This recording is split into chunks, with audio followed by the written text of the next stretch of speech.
lung chung chang kan zira tluk san na chung chang te tluk lo dan te kan in shil boka ti chuan tuna chuan Zawhna nei piang te tan Zawhna hun kan hong anga Zawhna le chan na hun kan mang chho do na ni ale ni te ya tun hun a thiam na hi sakol ron thleng tur hian aron mang tang kai do nem enga tun hun a thiam na ron chuak mek hi sakol hian aron mang tang kai thei do nem as fa zau ve chu kan sei don chun kham yering ta po khan kan kwal chep the don ama ro chu ni e I tuna vaccine an ka lua hianin nanobots anom thu kha vaccine chung changa I thu kan sei tum khanin sei to a I nimin pia khanin Paul Maguire hianin urgent prophetic update hi aron ti chuak china chu ma khop melal pan en tur hem min ti tlat maya ka en chu kan mamo tak mai hi alo soi ani hi hetiang lampang nasataka azira zir I thil thupuar poleng mai I oi du lo mi fir lutuk fin fi na thatak ani lo chu soi mai ngai lo ani chu tiang mi chu ani wangin I nge Paul Maguire hi mình hãy san om tak po ani helai hianin asoya chuanin tuna an chip man again chip man ti la o an thil ka lu hi kan share electromagnetic waves ani ni ti kan share kha thir be chak thei video te po sa pramachang ten India ram hun sanga le Mizo te nge po chu tiang te chu an omani ti te kha kan hu ti chuan enge tu na hian eng technology nge man an tum 5G ron bun an tum te hi enge ni ti te kha soi kai ta ela hian athu soya chuanin Jose Delgado ani hi neuropsychiatrist ania Jose Delgado hi neuropsychiatrist ania tu na changa kum somnga malam dei to khan 1970s tir bor vel ani chu sang khaza ko som sari bor vel dei to khanin Jose Delgado hianin computer manga run thuak le machine thuak thleng po in thunun thei ani zia hi alo research na sato ti chuan mi pui mi mirma hi aru ka ti ni lo ti khalo shele photila mi pui mi mirma chu ati thei zia kha lan tir du wangin bullfight khanin chu approve ta ni chu ti chuan bong pachal ina enge pachal hi enge a fighter khanin a chai kwal vel ta ni tro korsen mangten ponsen mangten chuan ama ron sithlutur khanin a chai kol te ya ti chuanin a chai kwal ti khan a kiam sana nuwa phe chuanin an vitlum chin ta kha bullfighting khani ta Spain rama hian an war em maya so em mi pui tam takin an thlir lai khanin chu bull bong pachal thluaka chuanin wire hi an zuk phum lu ta thuk lu tuk si lo hian ti chuan chu he ta computer khan an vathlun zom ta chu Jose Delgado chuanin enge athiam na kharon show ta ni chu ti chuan bullfighter chuanin chu bong pachal chu a chai kol ta ni akia situra thin ur em le so salut tuka athate topa situra alampana atlan lai takle asitrep to mo don mo ti tura khanin switch to azuk met kemani chu athuak ne computer in zom switch kha chu inge bong pachal chu atop chat mai ni chu athunun thei je hati khan mi pui tang tak mit mo khan lan thi ta ni ale chu kum som ngakal ta thil khania tuna chuanin wireless anti wifi system hianin anti thei to ni kha engting en chu chuan ti thei hey satellite manghian kan shia tuna hian ram sang satellite in kap chuaka satellite an bun hnem to zia hi lo en kwal vel ta ula entinan tuna hianin Elon Musk in shia nga Tesla ni to pa เขาเวลามีเขาสัตย์รอนนี่สวยค่ะกันเชียงอันนี้เฮียนินตัวน่ะเฮียนิน SpaceX program เตเนี่ยวันเทงเรงเงี้ยทัวริสต์งชัวเทนังโม่ชัวเทนังสิค่ะชัวเทนังบวชเซนี่ค่ะ billionaire ปฏิดังเตเนี่ย Jeff Bezos เลยว่าขัดเขาเวลาตามที่ส่วนเฮป้าเงี้ยElon Musk เรียกเทียนิน satellite สิ่งนี้สังขัดวันเทงเรงเขียนassume โดนน่าจันปุยตัวเขียนนี่นักชวกตัวนี้ตัวกันเชียร์ต่างหากเอ็นที่นั้น electronic cars Tesla เขียนเสียมชวกตาโลกเลี้ยงเบอร์ที่สิ่งมีนิตาสุดท้ายส่วนนี้ unmanned vehicle นิตานี่โม่ให้ตา satellite technology มังคานินอันตลาดตัวส่งขัดที่ข้านักกงที่ข้างส่งขัด signal ข้ามอเตอร์ขานิน satellite มังคานินเงี้ยGPS system กันเตียงไหม global positioning system มังค่าอบุนตาจุมีฟังชวนินขัดง่ายมีอะไรนะขัดตัวจนมุดดีไอที่ที่ขานินมอเตอร์ขานอามาอินันขลา artificial intelligence เฮอามังนัสตัวนี้ทินเฮ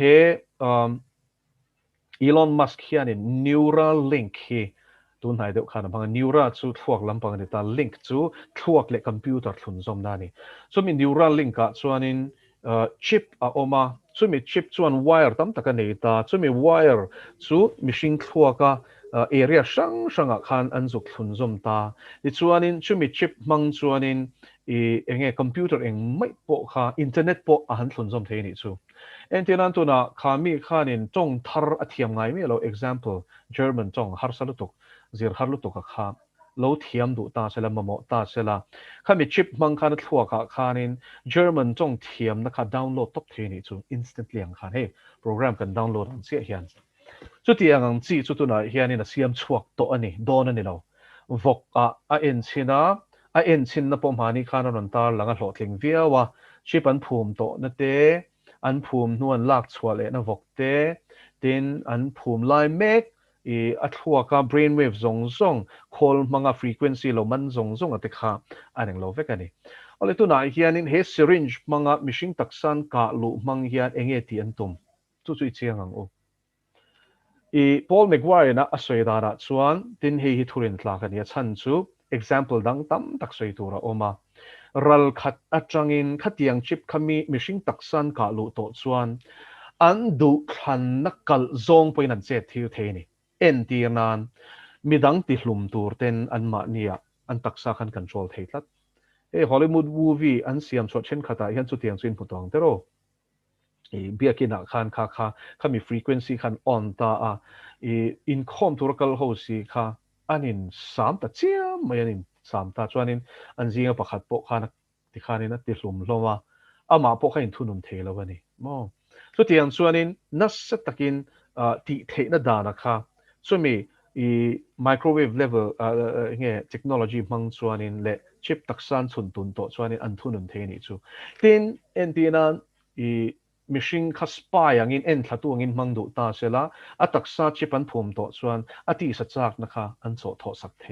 มอมีดังฟังไงซงตัวเต็มมุดปุยตัวเต็มขัดยังซงขันมาเนี่ยขันที่สัจจกันจกทว่าอันดูเราดานเดี๋ยวเนนมตีระส่วนทุรุกเต็นโสสวดตีระส่วนนี้ขามี information นะคะลักข้อมินรูปบดานแต่ข้างแต่ข้าใช่นะเห็นมังกันนี่ที่เขาเชียร์ละ honey trap อันเตตาจุดยังซูมีเช่นมังอ่ะอีกแล้วนะคะทินzombie อย่าง main zombie ที่ตายแล้วเหตุพวกมังเทมีระวังขานินอันไงตัวนักขันติดตอบเทตินยังไงริลรูบัวอย่างอินอันเสียมเทนี่จุงจู remotely เองมาคุยยังไงเรา electromagnetic wave มังเวกขานันติตานี่ทินสุดท้ายส่วนนี้ชิปโปยังไงแค่เราวันที่นี่นะตะกัดส่วนนี้ machine ตินเฮียนelectromagnetic ยังไงfrequency ฮิกันนี่เอ็นที่นั่นสุดท้ายจน frequency จุกันเชียร์เทียมเทนะตัวริน radio พออินมันโดนตาที่เราที่ขันเอ็นจิน่าใครปัดสวะเห็นนะเขาตา frequency ช่างสมควรนะคะส่วนนี้เฮตาFM อันนี้ส่วน frequency module นี่ส่วนข้ามีอาคารนี้ FM ยังไงคลาวดูส่วน FM อาคารยันเฮร์ตานี่ส่วนfrequency คำมันตัดสตาข้ามี frequency level ละอันโปรแกรมที่ชัวร์ค่ะเฟียตะกี้นี่มันเทตานี่จู่ frequency มันเสียนี่จู่เตรียมพวกกิน machine ตินเฮียน electromagnetic frequency ฮีกันเรา nature วันนี้จู่มีเอ็นที่นั้น tu mo kha Mr. A te tai la kha an thunun du ta ni mo tu mo that turin ama khan an thok du ta ni chu ta chuanin a electromagnetic frequency kha an zuk man fu thei chuan mi mal tin hian hei fingerprint kut zia kan neyang chia te kut zedang lambik midang ina nei mi alawang kan neyang chia te tin iris scan mo mit no te zia midang ina nei mi alawang kan neyang chia hian chu tiang electromagnetic frequency chu mi mal tin hian kan lo neya chu mi na an vati chiat du chuanin kha frequency khan vazong mai do ani he radio tangan zonang deuh khan chu tiang zon the na call te po chuan nei ni chu tian zon the chuan ral khata tang po khan khatiang mi kha an du to kin an thunun the do ani chu ni chen kan suang deuh khan enge helna chok chuak do ani chuan ni chena bong pachal kan suang deuh hlek khanin engma te theloin voile khata khanin thu oi emin an siam the do neural khata changin so when Jose Delgado wa live experiment khanin anti the zia hi anti lang chiang to ani thil har sa ni lo chu wain khatiang injection kap lu tan to kha chuan an taksa kha an thunun the do ni tin he hi ani le taksa hian a darem vaccine chung chang ka soi chuma khan in lo ngai thla ni chuan sela khan lu ta tin lipid nanoparticle la khanin heng nanobots kan ti mo chips te pon the theta chun chuan thun tel ta chu chuan electromagnetic enge frequency an neya hi theina chak tak ani ni ti alan chian em na chu chem lian pui te po khan ba na be chak chat me ni tro ma se sa prama he vaccine dong tu no pakhat chuan amale ma kha a in chui ta ni chu atira chuanin an chiu na ba na chau khana be ya a nuwa chuanin a ban ding lam an chiu mi alo na po khanin thir kha a hi a bet chat chat the ni chu a nuwa phei chuan ti khana chala te taksa peng sang sang zia chu ti khan kan soyang khanin taksa timur zong song khan fan chuak do ni chu vai nia dose khat dose ni a nuwa phei chuan booster dose te pon da tiang again tumber so ta chuan a tam thember mishing taksan ka lu chuan an thunun the na chance kha asang do ni chu tin heng technology hi tuna hian in tinan electronic cars a po hian in manan tu mani chu zanina hin ka soi tum lok em pon lo ma se din ten ron zo ta ka chuan soi lu ta lo loila tuna hian in Biden administration hian a big takin fossil fuels kan ti petrol manga motor khalang chi te reng hi ti to pan tu mani California an governor Newsom a pei chuan in kum chumi tia chuan in California state motor zong song hi electric cars kan det vekton so mi tan chuan charging station bun tur te hian tuna hian tuna an budget federal budget akan kirang California ni lovino US federal budget chuan in 6 trillion anda ta ni chung zinga tam tak chu hemi infrastructure temei teang electric motor an charge theina turata na sen so ngai ta na sen turata an khanan dani chu kan share ngai chuan enge an tum electric car himin man ti enge an tum na chan na tinge environment kha chu ta chuan an chuan lamani ta ni he tiang fossil fuel petrol hi chuan in boro kha ti chena sul to ka global warming a thlen ani an te ta ni tin tu na hin Canada hianin khwa alum lu to ka mi zaruk an the to ti te kha kan shriam America po chu tiang tho chu ni he ta mar top lam panga au mani taro Canada chu vur tla reng ram ania ram vot lu tok ania fitting mo zatin vulte atla chian ani enga tinge heti me ma khwalum ta 49 degrees Celsius te nia ra thlang lu tok Delhi po 45 ani chuan kan chi phi savur me kut long khai khoi ngam chi po ni thin lawa chu tiang chu anti theni ti hi kan hria ta ngai ni climate control the na mun pui te an ni ti te hi tam takian kan shelowa chu vai Fukushima Japan kha tsunami ron tle vak te kha hemi weather control na call manganti ani theitlat achan chu khami ma khan in Japanese prime minister kha heng ho hian Illuminati ho hian in an lo vau lo kani kan du da nga thil iti lo chuan chu climate khoi dang lam thei khol chu in ram soi saknan kan mang don tin an vawani chu chun ti thei ti hi kan hria ta ngai chu vain kha khan mang ta chu mi mang chuan global warming khoveli lum tel ma selangin data kan en chuan in kum za chung hian 2 degrees vel bak hian in asang lo mo temperature hi tin global warming antia an soi vak a hi chu ta chuan an thil tum bera chu khát tiếng khai alum lai oma vo lai oma khát tiếng khát cho oma ni mà sẽ lên cho ta chung cần share tour chu an tum bera chu an game plan bera chu heng fossil fuel hala wangin petrol car kan man tam wangin petrol bus kan man wangin I heng hit heng ani chu wangin I cleaner safer fuel ate kan in thak turin entiran delhi ate po I CNG compressed natural gas ten on mang chho ta ni mo khatiang khanin technology kan thak ta amaro chu electronic cars hituna he engwangyan nor na em na chan india rama po chu electronic cars chu ranom ta ni a chan chu a via a electric chuan a call te power windows te kan ti tro kha electronically effect anita ignition te a call te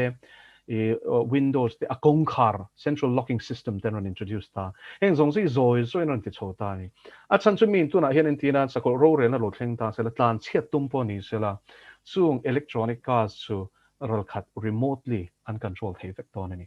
chu a to kho kan thil tum chu ni ti kha kan man thiam hi turin ka shia a mi pui te kan har a hun to ani heng thil hi I mak lutuk oi om lo lutuk anga lang chin khatuna chuanin kan ma maya chopena oma I Maruti Suzuki hey Wagon R model la po hian electric car te hi India hian a market om to ni ti kha tle min han research te ulekula in mo tiar tuar mayang chuwang khata an agenda kha kan shia ta chu la tin 5G an bun huna hian chak em no na 4G hian a le design chak to na so mi huna chuan he mi frequency hit chak lutuk to don ani so mi mang chuan in tian taksa khan eng mon lo thun to chuanin kha mi mang khanin du tokin he ta machine kherin of vil ngai lo hian artificial intelligence kha a thu beran da phei chuan chu dan to mani auto na hian thil tam tak sei tur oma maro chu information fum fe ta ka dei ma chu helai hi lalu thuk pui vak lo chu ka duwa ama chu artificial intelligence Google po hian amang to a mi pui mi mir vilnan hianin China Communist Party po hian to na hian amang mek ti hi kan lo shadon nia so mi mang chuan in artificial intelligence in he mi hi chu mo sakol sarkar tan hianin ahla om tat anti chuanin frequency le atak sa chunga chip an kalu to mang khanin an du to an thunun thei don ani chu khatiang a kha technology khatuna hianin a om to hemi siam chuak tur hin kum tam tak research an lo be to ani ti kha kan lo shadon nia ronom phut ani lo fel takalo plan fel vek kum zammalama kum somnga malama an lo ruwa man to kha a hun ati khan ti khan an ron ti chhozel to ani chu wangin hun nu nga hian kan omani ti hi ichiang u Zau cheta khan zona chata mo ole oi sa pakhat man hun ti hi mi poisa pakhat man hun hi anai to em cryptocurrency hi a poisa pakhat chu ani thei mai angem zona poi mo lu tu kan hi chang le don tai la tu na hian China hian in digital yuan ti hi amang chan to a thup chi chet khai ngam lai kha chana tuma maro chu aron mang chho chana cryptocurrency hi kan share tur chu digital currency ni ta engma poisa fai atakatuna he fiat currency kan ti paper note mo coin chutang khom don lovani computerized fact ani anga so mi mang chuanin thil te pon le to ani to na hian kan share tur chu in te po bitcoin mang ten bitcoin chu cryptocurrency chi khat tho khani ta ti chuan chu mi na hi mang angu tia an in lungrual chuanin a man thei khani zel ta mang tuan nga po le khanin a hlut na kha apung ve ta ni chu tiang chi sun tu na hian in China hian in a mi pui zong song te thunun tur hian he digital yuan hi ati chhuak mek ani ti kha kan lo shadon nia chu digital currency chu enge adang lam na kan ti chuan en tiran tu na poi sai ko la kha chu engza nge kol enga ta nge man ti kha chui vek thei ani lawani chip aum velo mo I poisa no ra kha chuan ma selang digital currency I man huna chuan I poisa man na te anni te adar card te engti nan nge man ti kha khami digital currency ti chuak tu khanin a chui chuak vek thei don ani chu chuan privacy pakhat ma hiam don lawa so ta chuan I man na kha an lom lo zong an du lo zong ani chuan entir nan enge sarkar sui che zonga emo sarkar ngai mo zong le khabulei nan ten isum te khalo mang ta en tinan china rama chon christian ni lo neta christian books cha nan ten mo amazon kal tlanga khatiang lampang rin na lampang emo bible cha nan ten lo mang ta la kha khan sui chok fek thenga chuan i crypto account a poisa zong zong kha an freeze khal fek the don ni chu chuani so vain total control system a hianin i cryptocurrency ani to chuanin kha cryptocurrency ti chuak tu khanin lon tin hi china ringo to mokan lo tiange atep lo federal reserve usa khwan an soi chan to la chan chu tu na hianin dollar mo hemi fiat currency poisa not kan man ho hi hemi hianin dollar hi khovela economy sumleng vel man nan ber man chu he dollar hi neta chu chu mi te na an rin an lo pom wang kha neta mo so mi te rin na rin kai ni kha poi mo mai ni USA hian triple A plus credit rating hi kum tam tak alo enjoy to a rating sang berani chu an ni hi chu mai mi chingin poisa pu tir tla kan ni an ru thalu tuk ti na ni chu ole i chu dollar an rin em wang ani ta khami rin na kha hemi cryptocurrency hi aron chua kan ni chuanin i cryptocurrency khanin alwa lan chan to ni tuna hian bitcoin te poi lar chho chak lu tu kan ni chu wangin khovel sarkar sang hian in tin an china te pon digital yuan ti na chua na chan chu khatiang zela thila kala ni chuanin an yuan ai na laron lumenga ron lu lan menga ti pia lama mi pui thunu nan du wang ni ta chu US Federal Reserve po hianin kini pun kan tia ngai don hetiang ani chuanin US dollar hi atla chhemmayanga i khovela economic power kan ni na hi thia inom palange ti intuna hianin USA po hianin digital currency man hi an soi chan me kani so vain vai ni he without te ka soi ru chu hemi cashless society hian kan lut chan to ti hi hriang u don po ni lo hi chu so cashless system a hianin kan lut dona bitcoin hi about don lo bitcoin chu currency digital currency chi khat kha ne me ya i digital yuan te again a passion digital dollar te US dollar te lo manga digital rupee te po hian da siam me thea an siam mek to me thea ka karen ul bak lo heta chuanin in siani chuan ron tho bel ta ula so vain chu tiang chuan khovel pum pui mai hi i enge digital currency system a kan lu nuwa chuanin chumi chang chuan chumi kan thlen the na tur chuanin step by step hianin min lo hruai lu to ni ti hi lo chui nge chui lokila atira chuanin hemi gold standard ti hi first world war indo pui pakhat na ma che khanin ram sang te khan I rangka chak stock an ne kha he ma na chon kan hrianga gold coin tak rangka chak tak kha sum khan mang ta ni mo gold coin chu te za chu talent chu te za bible hun te kan en chuanin tangkarwa silver talent chu te za ta ma shekel chu te za ti zel khan ta ni so ena buk zel khawm ta e chu tiang chuanin rei tak kha I nge poisa tak kan tiang chu hei rangka chak chuan hlut na tak ani ni chu tiang bokin tangkarwa pan ani ta I khatiang kha an mang ani maro chu ram rual ho khanin ti khanin anin muk khoma khovel ram sang ho khanin muk khoma gold standard kan te ta ni ho u rang ka chak hi I standard tan mang ta yala kan rang ka chak kol cheu zat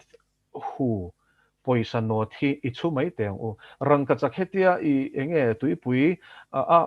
enge in thon kwal vel hi a hau taksia chiat to phe he ta tui pui a bil phe chuanin mo ti khan loss khan mai ta chu vai chu tiang ai chuanin ramtin na gold kan kol za rang ka chakan kol zat man ang hu hi poisa no chui la chu in pom pui ma yang u in pom sak ton ma yang u an ti ta chu tu na currency not on chwa chan ti na fiat currency an ti hi ta chuan hun local zela amaro chu tiang chuan I nge indo pui te ron thleng ta khatiang kha a buai tan nuai buai chuar tan nuai me ni chuan lo ti lak lo to bok sia ti chuan hu local zela I enge ram in karin hir ho na te in pom ton lo na te lo oma so ta chang chuan thil lo buai chho zela so ta chuanin enge card system a min shwai photani tero chu enge credit card mo poisa kena buai thla credit card an tia chuan card bangin an swipe a bank account atang khan sum kha chhuak me ni chu min nu chuan debit card an ti le ta a credit chu I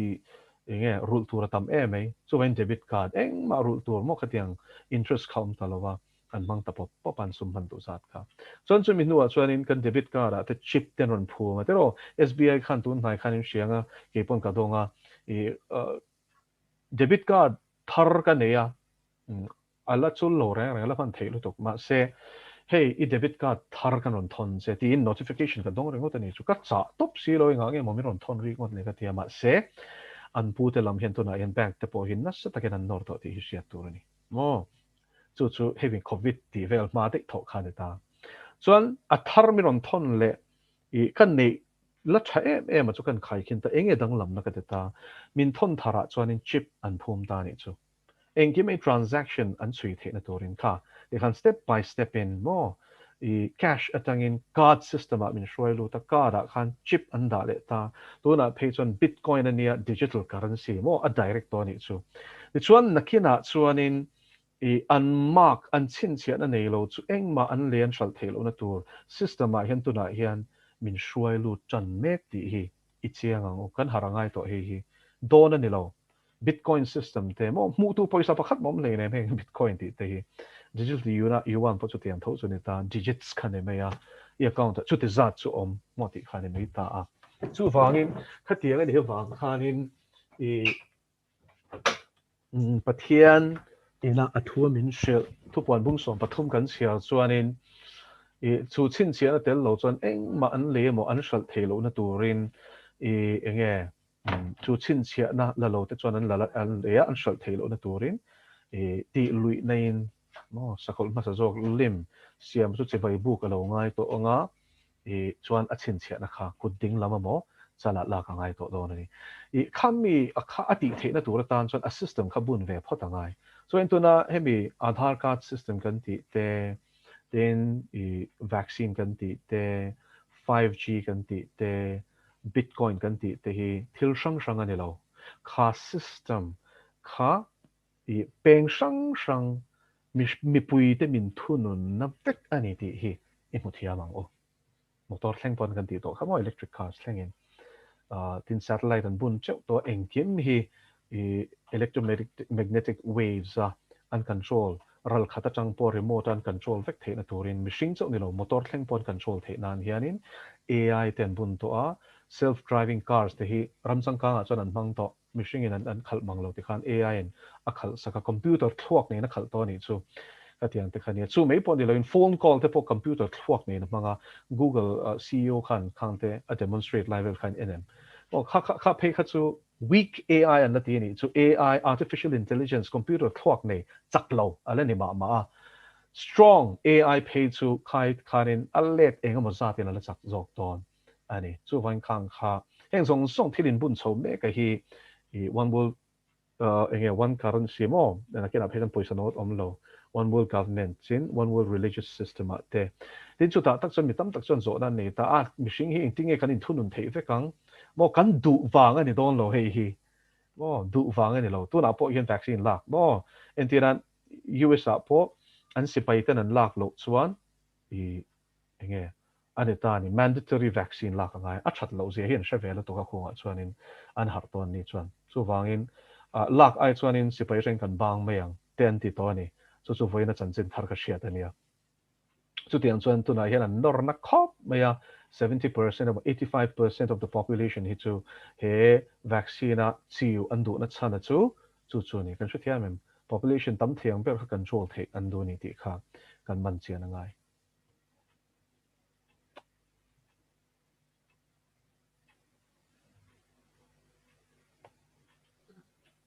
Pazaw Zawhna pakhat ka lo zawt ve ole hello hey kan naw pakhat hi mo hey YouTube vel la hanin enge nyang tun la nga ta chuanin YouTube pa hanin enge thlasang lampang ang chi te mo khatiang ang chi va fin fi ang chi in sang kan tiang chi va fin fi ang chi te hi hey a boy pui tu pani chu enge ne ama hey a tui zong ve nyang ka tim ka hre thiam lo khatiang hey angai thak chak zong kha khatiang chi kha ni ta chuan ama hi hetiang velam boy pui vel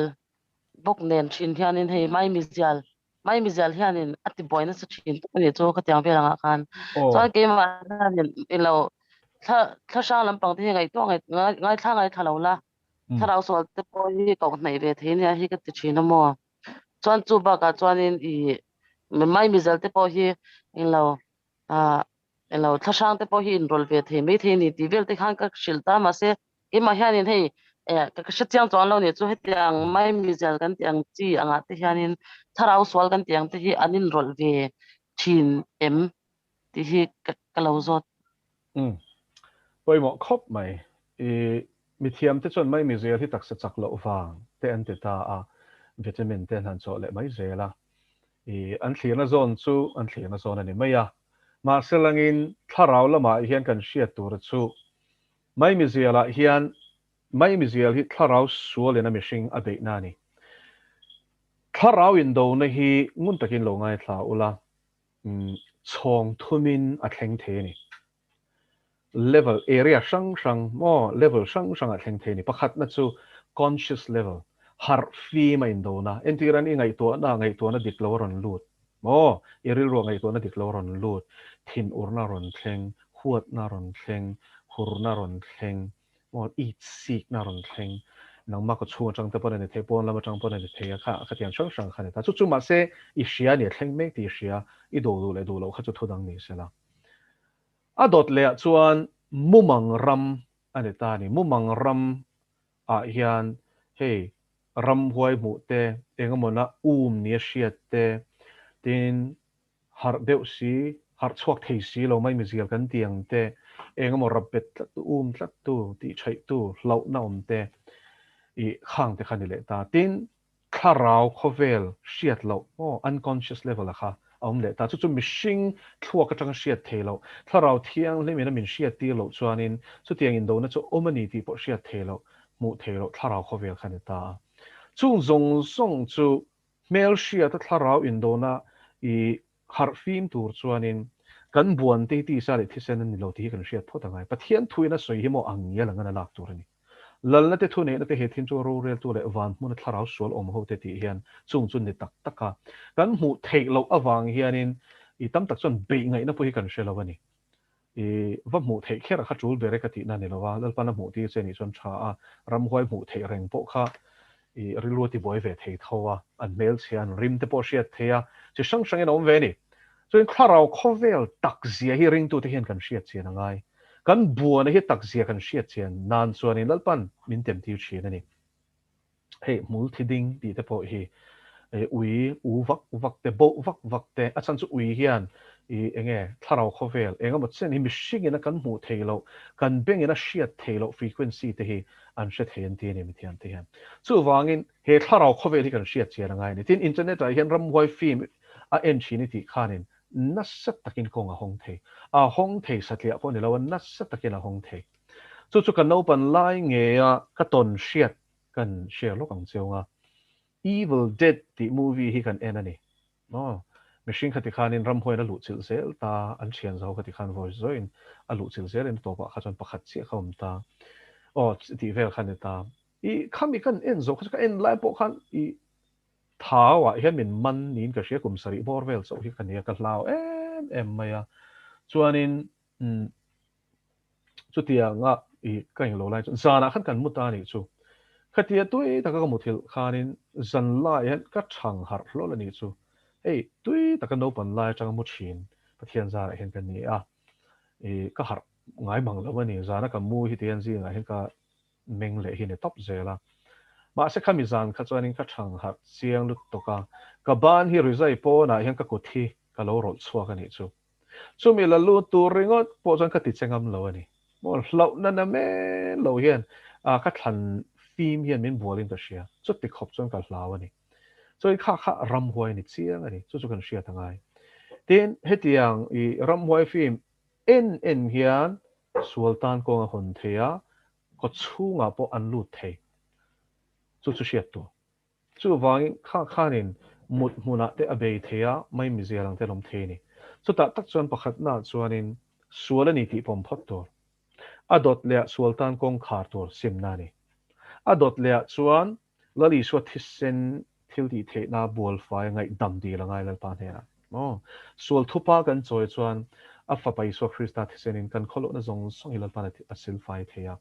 ทีนดอทเลียส่วนนิน kan ko chunga khatiang thil sual kan khoi wang le sual tan kong kan hona wanga ram hwai lu zong song kha keima ni ngen kan not chuak the i tu mo speaker va pan khera ngai lo apoi mo ni o helai hi a chan chun nakin a chon speaker pan thelo hun hi kan la thleng don ngon takin zania ka thu sei ngai tharo u in thlen hun ai la shi thia wang so in speaker pan thelo hun ala om don chumi huna chuanin nangma hne na nge khan lal pan ram hwai te chunga thu nei na peto che ti bible na shil che hi ring ro chu tak chu ne tun hun hi pathian thu i ngai sak an na ringo thi chumo eng mani don to lo a thil ti the na po phachin kan ni ngai tak to tu na hian chu wangin kam mingin ram hwai tan hot chuak nga ti hi ring tu ati tharau mi ti lo pastor ti lo evangelist ti lo missionary ti lo ring tu ini chuan kha thu nei na kharam hoi chunga lal i so na peto chea mangro rin na chu thil ti te lo chon thi ni chu wangin i nei ni ti kha i man ma chu sha don chong lo chu en kha tiang i man hun a en tinan mai mi zelo ta i suam mingin ne na puang te a re ngal pop mayang mo chu ni mai an lau lu tuk Krista inni nei sia ta nga ya thu nei na pek che sia ta nga ya huai sen taka emo khur chung poin mang chwa ro lau le khur chuin chan nam na thok chwa ro ti kha mo a thok tak tak ngem le ti chung te pon ti a ti tha tho a ti ra lal pan i ti dam na thil ti the na min man chwa ti te chuan a dam tak tak po hi ka ring che le ne mo pathian ka ril wa sha vek lão lệ khu chúng tắc miêu miêu ni cái trong trái sắc phê trên mà sẽ anh đâm thì cái mũ khăn lal ba thil thì thế này at tắc anh ni thì khăn lal pan mình hụt thì ra số chọn cái rin na thì chắc tel tel số vậy tuần hôm nay hianin mi dang chung am man na tu ri shelo ni pon nang ma be thin tu che tharau sual chung a khan chu lali suan na thu nei na pek chu pang ro i so thi sen thil thì thế này chor ro chu te chen chu ni ri ro se ole kalon Hello. oh Hello. oh hello À, rồi về thêm nè. oh zot the zot the Là rồi thêm. oh zot the Mua vaccine chúng nè. Biết thấy cũng phải uống cũng chuẩn bị na thì ông ta rồi là yên na cũng sẽ cho mình i ofia lo khop me ro ti i o ka shafia thei tat lo i om dan khan thak chin te la chiang chuang option pakhat chu cheta khanin ilo type thei chonin chiar kan lo chiar thei vek to nia in signal chian lo chuan lorn type mai lo o azia de Hello. o shit Vaccine chúng ta. Vaccine chúng ta à hiện mo. Tôi nó cũng biết chia áp cái cái ta bị chú. Cũng xong rồi là lý din cả thì biết chuyện hiện han nghe hormone mo tôi nó chalai tâm tất cái này ta này chú hiện hiện chỉ in khan nó cũng khát tiếng à dễ khan chỉ thì buổi thế nó ăn chỉ mo hay tuổi tầm nó tết ba thì tầm nó tết tiếng khan population control na tan hiện ăn tel hi arin omem le ka ti arin a telangem le ka ti i chu ti hian chang tai la missing fertility kan ti chithla thei na hi chu an khoi ching pen na hi rei to a hemi chung chang investigate to Elon Watt ania geopolitics le history lama hianin expert anita chuan chumi na asoidana chuanin Procter and Gamble company hin chiang atero in note lam product tam tak hi chu an ni ho ti chua hi nia le cosmetic lampang te po anti chua na sa pharmaceutical company ang kanita Procter and Gamble hian note bottle hian a chunga hin Simeon 40 a hi an ta ta ni chu enge Simeon 40 chu a big takin mi pa no te ina khami manga entinan bong tu ten lo in khan emo nestrogen lo in khan kha Simeon 40 khan tak sa chunga lu khan an nge tilmu a chi siam chuak tu kha sperm siam chuak tu kha na sa takin an na tho kha atikiam ati chiani chu wangin nge Procter and Gamble products man chan na western civilization abi takin ram chang kang ma so hi an target big ta ni ma chuan a chan chu uneducated ta a until tum dal thei tu angan mu len ho kha an be ma sa ta chu ta chuan an sperm count hi mi ngo ji nga hian an sperm count mo an chi count hi za a hian som panga chop ani hi an mu chuak ta ni chu za a som panga ringot chuanin fanei kha a har viau don ani ti kha alang chiang viau maya tero za a som panga 15% a kha chuanin fanei kha a har chat don ani chu vain chu tiang chuanin I mi pachi enge ti kiam na turang chi hi ma na tang to khanin an lo be chiam to ani tuna englowa hianin mei che fanei the na hi a khoi tel ti hi Dr. Rual Ho, America's Frontline Doctors. Oh, ein zom veka www.americasfrontlinedoctors.com hian lu tu la website an neya chung chuan in enge COVID-19 strain masavel chhuak kha hydroxychloroquine enkol dam the ol sam te dam doi man to po ngai lo ti dam the ni zia kha poison takin anon chhuak puya tin mi pakhat pani ni lovin Dr. Thiam Rual MD Rual an nia chung ho chuan an sui ma selangin an hna tanga ban ten nia khatiang khan nas taka be nan to ka ma se an thul chuang lowa vaccine to na covid vaccine an ti chuat that lo zia hi an ta lang na se em ni an thu zia le an thu ti chuak kha thu te pon enge karon mizo chonga le len kha karon buat se kha in lo mu to ni chuan in hrianga chunga chuanin mei chia in an nau an pai the na hi he vaccine hian a khoi chia ti hi an mu chia chuak ani mo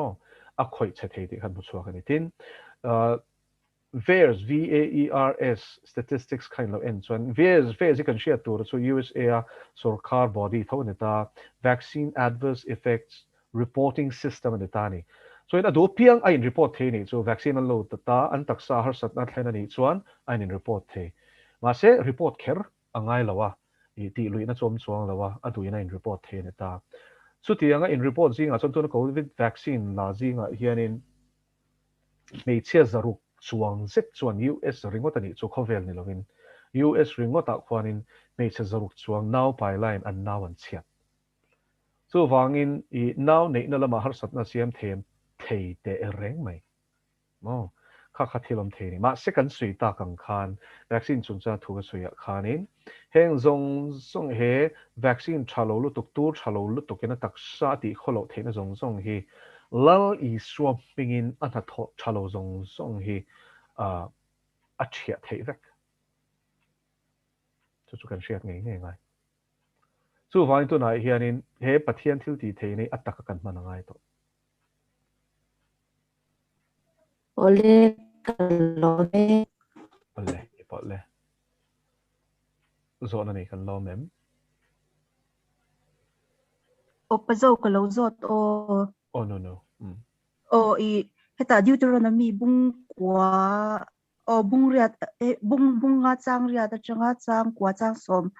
he mi chawa hian pathian khanin Israel fa te na khan pathian thi thu chia ani na le pa te kholo na wanga fa te shim shina ni na te chon ama khotu te chu chuan thum na le chuan li na thlenga shim shina ni na kha aron soita ni he tora manga iswa lo lan ma a enkol hun lai khanita chuan tun grace period kan ti me ya hen iswa lo lan nu yan hemi a hi enge ala generation curse kan ti angkha la omem ti kha ni deu me pathian thu hi dang lam lo ti hi kan hriat photangai min hotu te chu chuan thum na le chuan li na thlenga shrem thing kan yatia omzia chu kha an pi le pu te du thlan na dik lo wang khanin an thla te zel chuan thum na le chuan li na thleng tu pa mo I chuan nge tu chuan thleng khanin ngom thalo nei thei ti na ni chu tun thleng la dikem la dik ringe mo chu I thla chong an chia chu lali suat hi sen in a suit vekem suit vek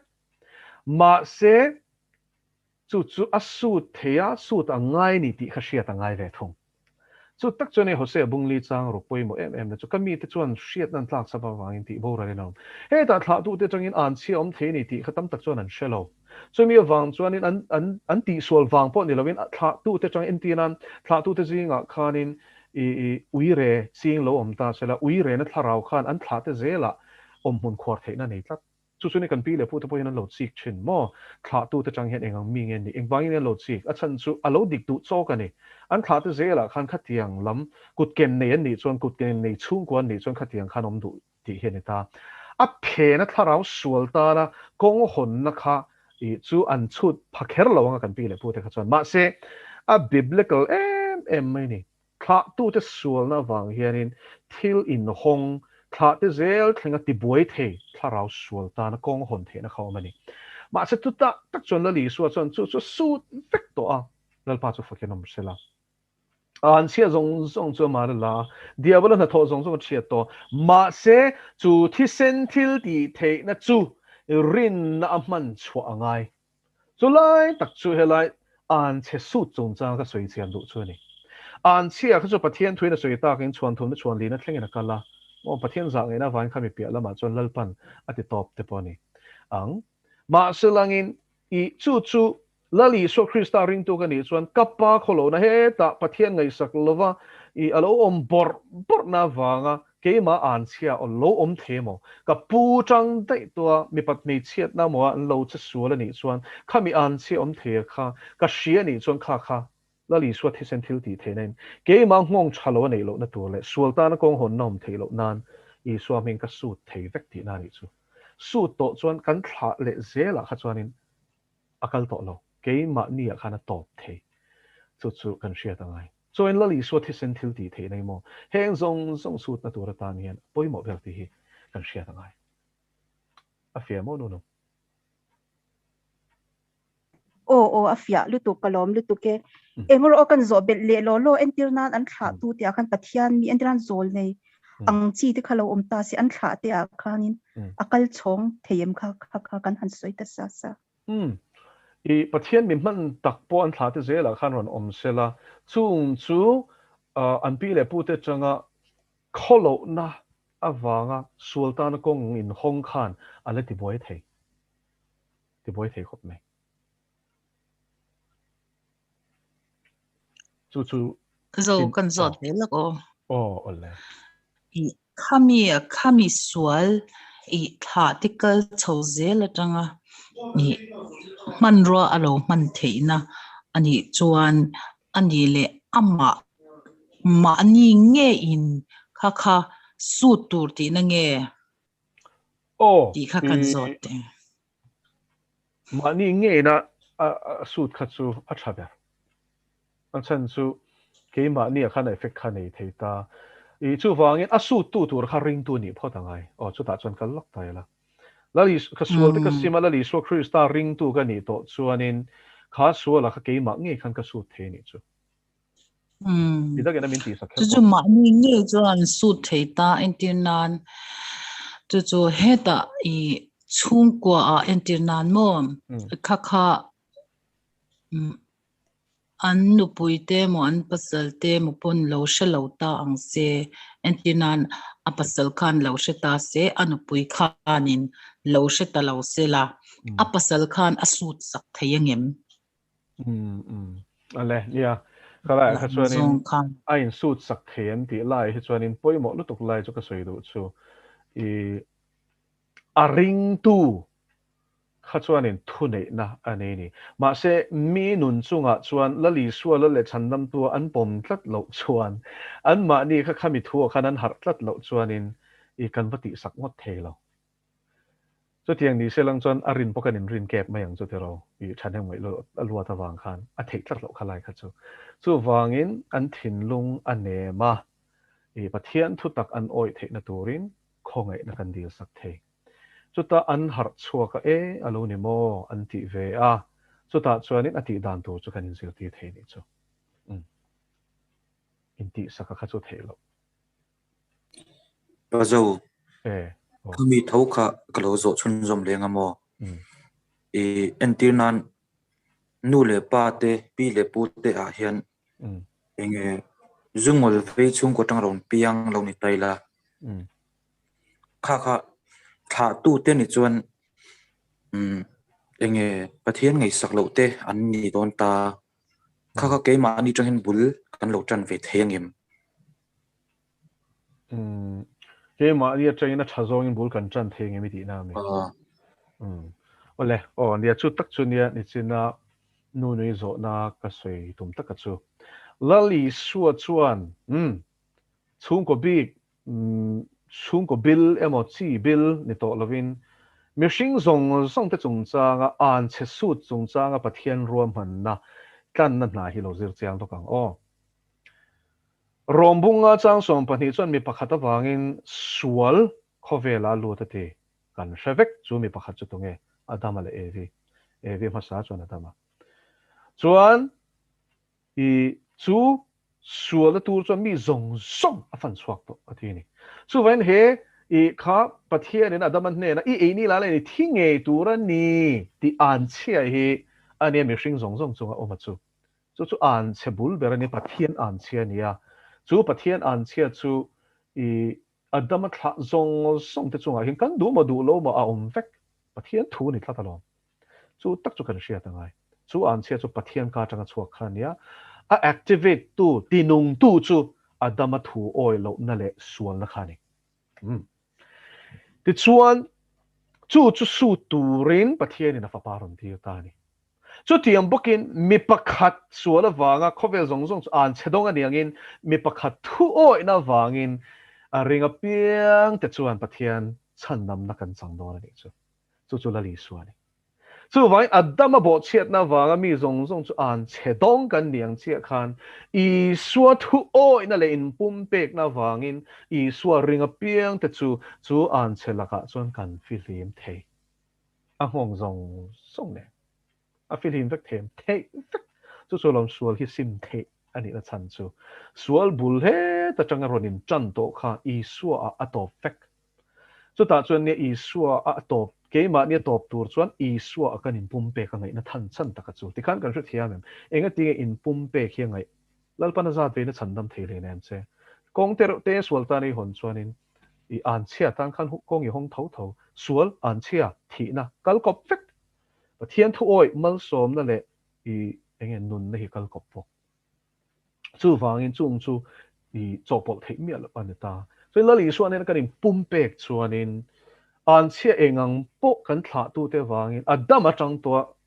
an chia ma lal pana su ta ni chuan kan thla tu te wanga an bo chiat na an zu in an in ngai mang nge poisan lo khel mo khang zong zong wanga an lo e ru ka wang kan chung an chiam thei zong zong kha lal I suat thesen hian lo suit 5 vector chu lom calvary cross a la li suan akin da ati khan a thok zo lom ta khan lal pa chu fakelom ro se chân chân cha soi non fo hi cho van no em te ro kha khani chân chân cha cha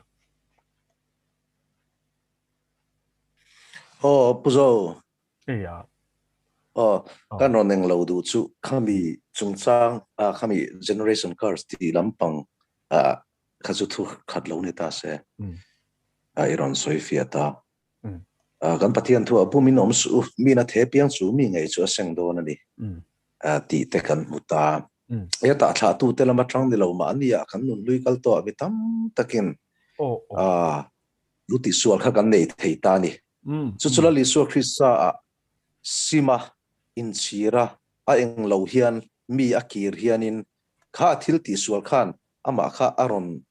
sulet le kherem la li su krisan ka sual na zong te min khereng thin ma selal pa nang ero chuni thei ngil ti te hla kan han sata a the piang a sengang ti kha min a sim nuwa lalpa ne na kir nuwa khan a thalo zongin ala seng thovem ti lai hi zona tam ve thina kan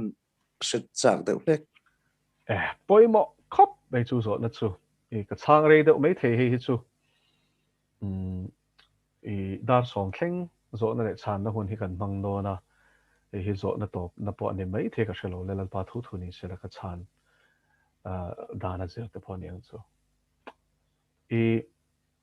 hemi chung chang hi kan man chian apoi mo khop mai thian mi piang thar dik takina sual kong a zo le ni chuan chu chitu ani ka soi non le don mi piang thar dik tak sual sim to pathian fa ni na chang to sual ngai dama to tharau thiang lim chan tir van thil pek chang to ina thil shereng chunga ti sual le hian chi atu mishing khovel dana po chitu chu aron chor thi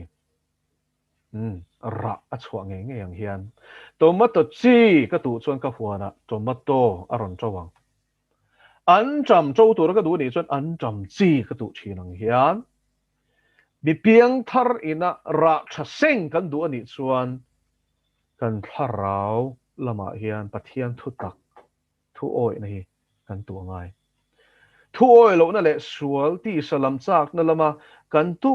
chuan en tina mi piang thatik tak lo ne ta a pornography lo en ta a edit ta a en ani chuan hur na khan amma a mun a chang tiel mai ni eng wangin mo a ril ru le anuna khan chi thalo tu tlata lo ami le chumi ra chu a pian thar ma thil ti po ni sela a pian thar nu khan la seng thengem te reng mai lal davida nuna hian hi lal chiang berani tin tuna ron soi kha galatia bung ruk chang sari ni a bumin om su tiom zia chu I hela hian a ka du dan danin ka omanga film le mai dona lom hateu hian a nai lo kan tu ra hi rinai hian kan seng re ni o chu tak chu zarina he zo na chan hi kan zawai ta na vo khan na le film khurna tur ta na ni don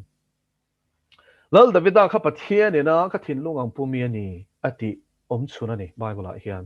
midang chu tialal pa na a ko hi kan mulo chu tiang khopa pathian thin lung chom pui mel ma te mangai theina thin lung pu ngai dam fik thei a fa pa ama tha to ma ve tu po an han tha chuanin tra vona chu ina chang po shelo khopa sun thei mangai na khat ani lal davida kha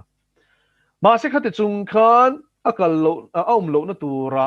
ral dawa asipai te ma shruai tura ni line alal ina om mai maya om lo na tura om te hi chi thalo tu na bulchan na ne thei pathian in om roti na yom chat chuanin a ven him na poi changa ti chuan a om lo na tura a om mai lalina khan mi nu in bual lai kha lal ina tangina zok muwa chuan a i ta khang lai lal kha chon lal ma mi nu po ni selan ko tir ani chuan an du duin an lo mut am alo mut pui theya lal ani na nga thu nei na kha I amang sual ta ni ti chuan a sual ra chu ron lang phot enge ra phot saber arai anna enge afa pa ni ti kha bat sebi khan ron shil ta sia a sual chil tur chuan a pasal uria sipai tha rin om lutuk ram le nam ta na nun thap ngam a kharon ko ho tira anu pui bola mut tir tuma ani pasal thatana na khachu amudu okong lawa ni sipai dang tenen khanin tlaiwar sak mai ni pona chu shiatin aswal chil ngai na om lawani ti shia a ti chuanin atop kho ka chuan aswal chin fel nan chuanin tual tha arem te hiar ni ti chuan atura sengem toy zong in soyang Davida khan dam lai la line pathian ngai dam na chu changani samsom nga pakhat na khan bat sabi la ka che chol na le uria ti hlum tir wanga pathian ma thupa choi na hi samsom nga pakhata ain zia ka kan shelar em ani tero tin lung thar min siam sak la mo chuanin tharau chu min lak sak suang che ti I chu vain chu tiang chuanin pathian ma khan tin lung in chhiwoi moin tin a simple simani Davida khan ma se pathian in ngai dam ma se engya ngai dam na chu I thilo wanga ti na thanakal tlang khan pathian in kha suala wang khan Davida khati hluma tum ti hi I chiang angu a thin lungang pumi ni ro sek apoi sei tu cholal pa hian ti hluma shelo chu chian tu ma se ngai dam adira wangin lalpana te hlum lo chu angai dam na ni ma se atura sengem seng chhota sat mai ni nang chuan a ru ki ni ti ke chuan chhun pachanga ka tinga thi ni lalpan ka mel ma te ta na min soi chiat na rem chang siam vain voi ni hian hi piang thar to te lek thei chuan I hret le zualang u thian du lo zong I khosa ka wanga mi na la li suam ming an chir the ani chuan I chung hi pik viaw chiang hlero chu atu ra hi kan seng ani o seng chiang lu tuk Davida Pathian Thin Lungang Pumi ngai dam di la ngai dam na chang to po khana seng ani chuan chu dang lam lo ti hi Galatia bungru ka khana ron tar lang le sat o he Pathian thu hi chu chatuani na ding ket ton chu wangin pian thar ma kan chitu le a bik takin pian thar nu kan chitu a hian ifim khurang o Davida Khan a seng chiang lu tuk ama fa te ji nga nge tamari chu afapa upaberin an pong sual phota amnon khan amnon chu tamari unaw pa dik tak Absalom khana a ho me mama se tilang lo kum ti chung chu a thin lunga huat na kha au pet theya ma se to pa chuanin a ti hlum ta a fa pa a ti hluma a fa pa na fanu pong sual bok a khoi a chitu ra ama chung kwa nge khana seng zat zata chu mai chu la tok lo a fa pa Absalom chon tha tumin a chuaka a mei som lal in en kol tur nu chia te chu chun pachanga Israel mi zong zong mu line atlom bok arab thlagin tiam chu mai chu ni lawin aral tlana thabarin nu naw zong zong ne ti chuana fa pap saloma chu zo ba chuanin feina kho tlanga athita bok fa pa pani achana fanu pakhat pong sualin a oma a mei te pong sualin an oma mol phone le mang anan na satakha ara aseng chuni ril run nat nane với ni anh câu nào thì Pathian bôi soi la sia hi shero mi shiat ini to lek phe chuanin a thunun hi na ni o chu wangin fa aloma piang te chu sil hau chin ti hi kha tu ra seng na kha ani thebo adang le ka soi du chu ole ipian thar mai nun hluya khan zu ilo in chin ta a chulai tu ra seng kaldana chu izu in khai sim mak in to mi lo la li soi ringai sual te pongai da mi no ma tharau thiani mi chang to ilom em ani ma se lo in chin to awang i taksa a khoi poina kha atu ra seng chu ni thei tin mi in an chai lem lo zu chak na kha i chai bok tu ra seng bok ani kha chu wang in he Pathian thu ka zira lalpana min zir chwa ti tak chu sual bung therapian thar hi tum lawang u ti hi ni el betel hun lai khanin I tu rong bol na ma ka fa soi chhe ni lawania a ro pui lu tu ke esten piang thar rui hlo ti te khan piang thar na sa ni a ro pui Pathian tha tho te ka ni ma se khami awang khan khatiang therapian thar kha ro pui ta riu ba shiat na hi khang lai chuana khan in tu deu moni chu ka ti wang chi ka in na sa em ati chuan ka piang thara ka in pu chua ka ti kha ro pui ta riau le khami kha va chan tum kher kho vela vatlan ship to pian thar kher tum na hi I tum lok ni si lo hian a in tu de pha emoni chu te ka ti chu wangin I pian thar ma po hin kan nun hi ulo ko ngai ava poi mo em tro chu wen nu le pa inga mo sat zanin thu cha ngai thame ken omani in fa ti hi veng fim khro chỉ chalo an ma nia tu a om thei la ka hian in thei chin a veng ro lalpa kuta in kolti rang ma sen nang ma ni nge po hian chin chang shria ula an thin lunga chi chalo in tu thei la ka hian in thei chin a veng ro tu a om to chu thia le hi har lu tuk ti hi hriat tu chu wangin eng chi po ti sa chom tu ra chi chalo ani mo tharau chom tu ra thu tak chi ani pon ra a chua vek ti hi hriat tu chi hi tu ani to reng chon ra chua nge nge a tha zong pon chalo zong pon chuan kan fim khur tur ani nang ero chu ti top nan eng kima fim khur la ati khataro fim khur tur hi min cha lom na chan chu chi tu ra chu mitin hian pian thar ma chi tu ra mo pian thar nu sual kong kan daya chi tu ra mo a hi chu kan seng cheu chu wangin kan non hi I veng fim khurang o zo na pakhat ala zo the mai the enomen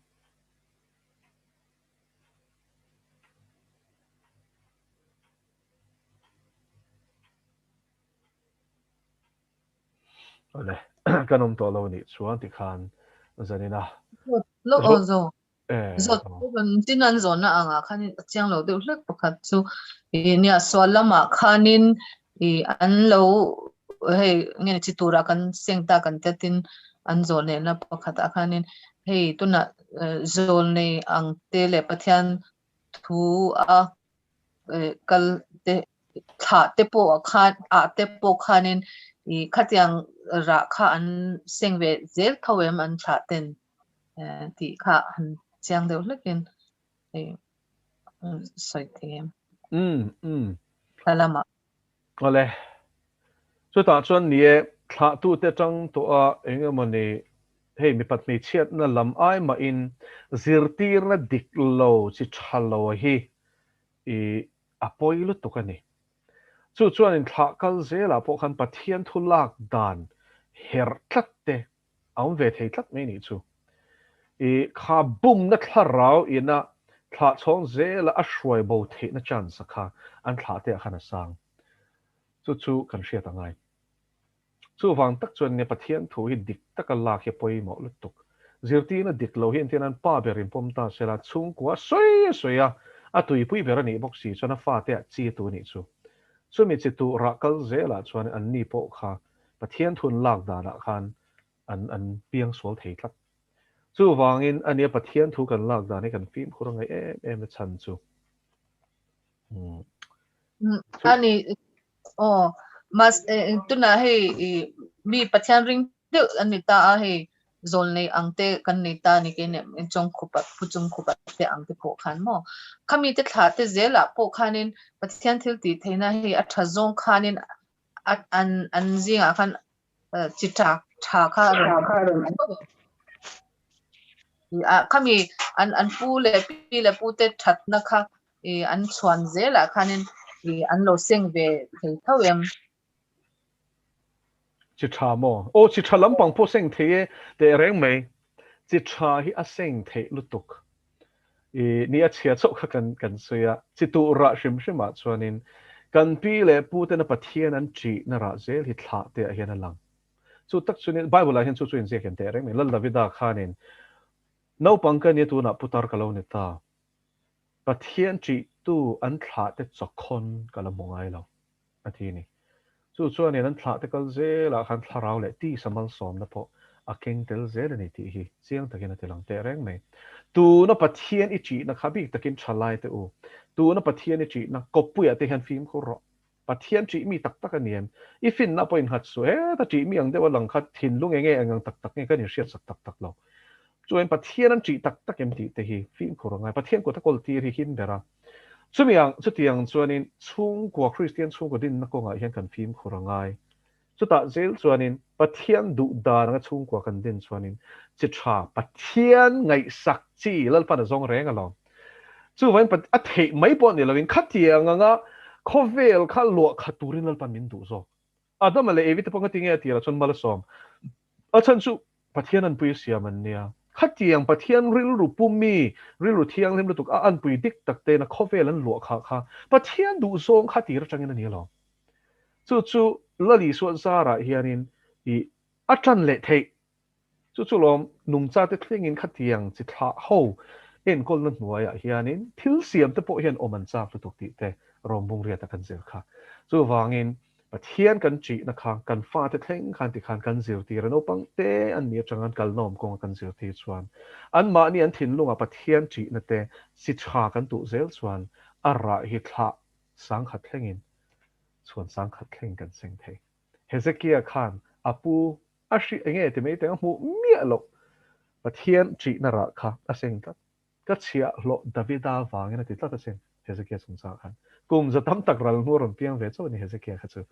ma se apu ina pathian lo chi na ra kha aseng tlat chu wangin mal som na hi ni na taka chanin a ngom thui zok an chia ai chu thu som pe ka chang khan chia oleti khan zanina zo na le hun san na hun chu kan ti to pangalal pan thu kan ti ri te kan za tan mangin som sa pro se